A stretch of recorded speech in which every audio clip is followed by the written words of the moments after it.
ಬೆಂಗಳೂರಿನಲ್ಲಿ ನಾನು ಬೆಂಗಳೂರು ಮಿನಿಸ್ಟರ್ ಆಗಿದ್ದಾಗ ಎಲ್ಲ ಶಾಸಕರನ್ನೆಲ್ಲ ಕರೆಸಿದ್ದೆ. BJP, ಜನತಾದಳ, ಕಾಂಗ್ರೆಸ್ ಪಾರ್ಟಿ ಎಲ್ಲ ಶಾಸಕರನ್ನೆಲ್ಲ ಕರೆಸಿದ್ದೆ. ಕರೆಸಿ ಬೀದಿ ವ್ಯಾಪಾರಿಗಳ ಬಗ್ಗೆ ಚರ್ಚೆ ಮಾಡಿದ್ದು. ಎಲ್ಲರ ಅಭಿಪ್ರಾಯ ಒಗ್ಗಟ್ಟಿನಿಂದ ಬೀದಿ ವ್ಯಾಪಾರಿಗಳನ್ನೆಲ್ಲ ಎಲ್ಲೆಲ್ಲಿ ಟ್ರಾಫಿಕ್ಕಿಗೆ ತೊಂದರೆ ಆಗ್ತಾಯಿದೆ ಅವ್ರನ್ನೆಲ್ಲ ತೆರವುಗೊಳಿಸಬೇಕು ಅನ್ನೋದು ಎಲ್ಲ ಒಟ್ಟ ಅಭಿಪ್ರಾಯ ಆಗಿತ್ತು. ಮೂರು ಪಕ್ಷದವ್ರದ್ದು ಅಭಿಪ್ರಾಯ ಆಗಿತ್ತು. ಆ ಪ್ರಕಾರ ಕೆಲಸ ನಡೀತಾ ಇದೆ. ಆದರೆ ಅವರಿಗೆ ಸೈಡಲ್ಲಿ ಹಾಕೊಳ್ಳಿ ಅಂತ ಹೇಳಿದ್ದೀವಿ.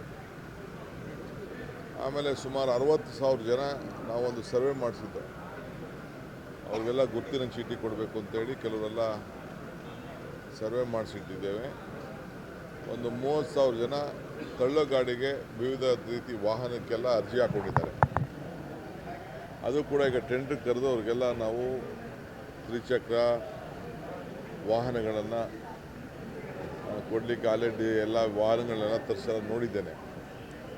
ಸೊ ಅದು ಕೃಷ್ಣ ಬೈರೇಗೌಡರು ಮಾಡ್ತಾರೆ, ಹೇಳಿದ್ದೀನಿ ನಾನು. ಆದಷ್ಟು ಜಲ್ದಿ ಅವ್ರಿಗೆಲ್ಲ ವಾಹನ ಕೊಡಿ ಅಂತ. ನಾವೇನು ನಿಗದಿ ಮಾಡ್ತೀವಿ ರೋಡ್ಗಳು ಅಲ್ಲಿ ಅವ್ರು ಇಟ್ಕೊಳ್ಳಿ. ಅವ್ರಿಗೇನು ನಾವೇನು ಯಾರಿಗೂ ಹೊಟ್ಟೆ ತೊಂದರೆ ಮಾಡಬೇಕು ಅಂತಿಲ್ಲ. ಬೀದಿ ವ್ಯಾಪಾರಿಗಳು ಇರಬೇಕು. ಆದರೆ ಹಂಗಂತ ಮೇಯ್ನ್ ರೋಡಲ್ಲಿ ಹಾಕ್ಕೊಂಡು ಕವರ್ ಹಾಕ್ಕೊಂಡು ಮಾಡೋಕ್ಕೆಲ್ಲ ಆಗಲ್ಲ. ಯಾಕೆಂದ್ರೆ ಎಲ್ಲ ಸುಪ್ರೀಂ ಕೋರ್ಟಲ್ಲಿ ಕ್ಲಿಯರಾಗಿ ನಮಗೆ ಡೈರೆಕ್ಷನ್ಸ್ ಇದೆ.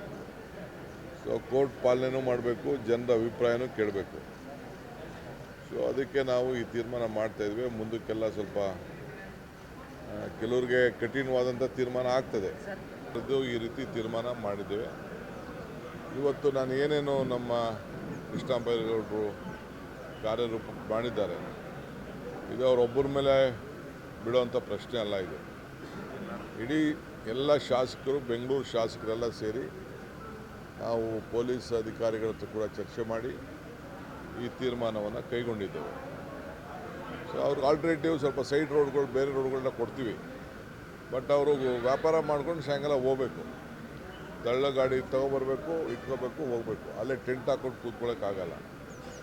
ಸೊ ಎಲ್ಲ ನಾಗರಿಕರಿಗೆಲ್ಲ ಅವ್ರವ್ರ ಬದುಕು, ಅವರವರ ಪಾಪ ಆಸ್ತಿ ಮುಂದೆ, ಮನೆ ಮುಂದೆ ಹಾಕ್ಕೊಂಡ್ರೆ ಯಾರು ಸುಮ್ಮನೆ ಇರ್ತಾರೆ. ಅದಕ್ಕೆ ನಾವು ನಿಗದಿ ಮಾಡ್ತೀವಿ. ನಿಗದಿ ಮಾಡಿದ ಪ್ರಕಾರ ಅವ್ರು ಮಾಡ್ಕೊಂಡು ಹೋಗ್ಬೇಕು. ನ್ಯೂಸ್ ಅಲರ್ಟ್, ನಿಮ್ಮಿಂದ ನಿಮಗಾಗಿ.